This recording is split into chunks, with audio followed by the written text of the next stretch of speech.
Hello, I'm Amanda Fernandez, the CEO and founder of Latinos for Education. I'm going to speak with you today a little bit about the state of Latino education in the United States. The future success of America depends on Latino students.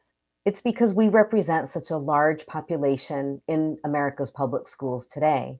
In fact, 28% of public school students right now are Latino. We are the fastest growing demographic in our schools. Between 2009 and 2020, the percentage of public school students who were Latino increased from 22% to 28%, and we're only set to increase even more.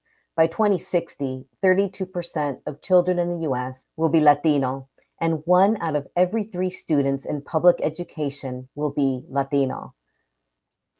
Some of the challenges we're experiencing in education today are a lack of representation in education.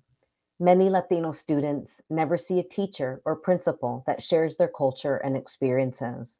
In fact, only 9% of all teachers nationwide identify as Latino, and only 9% of all school principals nationwide identify as Latino.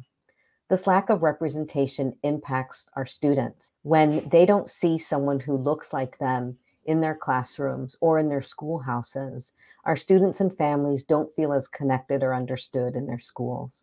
Curriculum often does not reflect the experiences of our families and communities, which also creates additional disconnect. When our students feel more connected to their schools, they will perform better.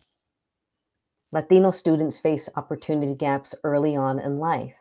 Unfortunately, Latino children have the lowest participation rates in early childhood programs among all racial and ethnic groups. Some of the barriers to accessing high-quality early childhood programs include a lack of information.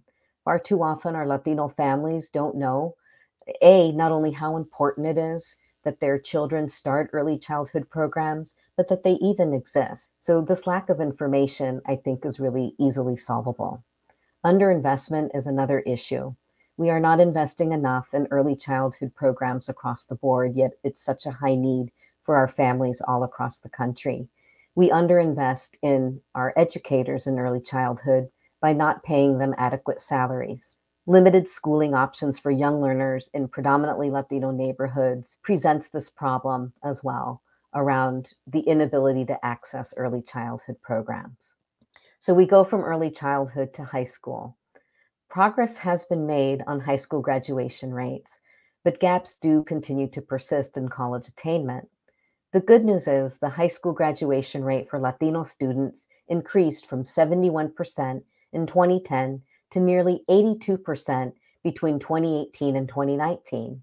More good news is that Latino post-secondary enrollment increased from 1.5 million in 2000 to a new high of 3.8 million in 2019. That's great news for America, that we're seeing so many more Latinos who are pursuing and persisting in college. Unfortunately, there are still significant gaps in the number of students who are obtaining college degrees or credentials. So we have more work to do in making sure that college is affordable and accessible, and that we support our students in persisting to and through college or other career pathways. The impacts of COVID-19 on Latino students have been significant, and we cannot underestimate how far behind we've fallen as a result of the impact of COVID on our community. The latest NAEP scores, which is the National Assessment of Educational Proficiency, showed that math and reading scores dipped significantly for Latino students.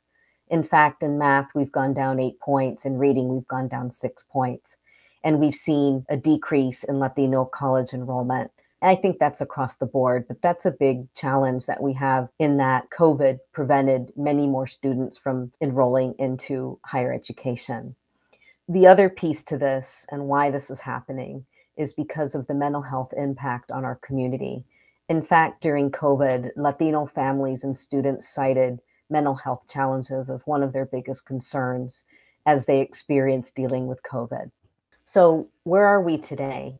There's a lot we can be doing as a Latino community, and you as industry leaders, as corporations who are committed to social responsibility and who are committed to supporting our communities who are also your consumers.